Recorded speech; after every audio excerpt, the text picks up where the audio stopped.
Welcome to qnawire. Here's a composite function that we're going to differentiate using the chain rule.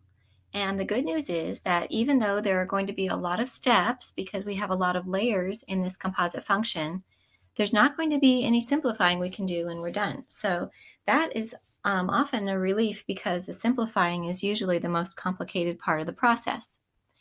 So let's find the derivative. Notice that the outermost function is the fourth power function. So we bring down the 4 and we raise the inside to the third. So we just write the entire inside over again, but now it's to the third. Now we multiply by the derivative of the inside.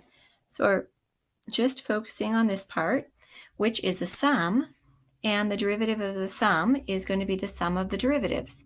So the derivative of x is 1 plus, now we're finding the derivative of this inner part. And we're going to need to use the chain rule on that. So we bring down the 3 and we raise the inside to the second. Then we multiply by the derivative of the inside.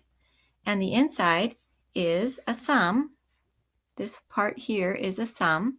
And so its derivative will be the sum of the derivatives. The derivative of x is 1 plus, now we need the derivative of sine squared x.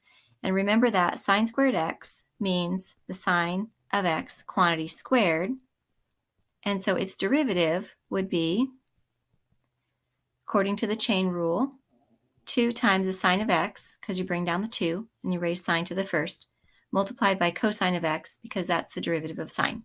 So that's what we have next, 2 sine x cosine x.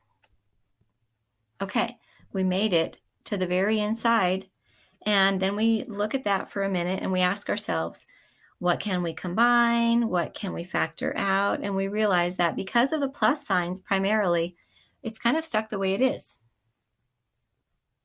So there you have it.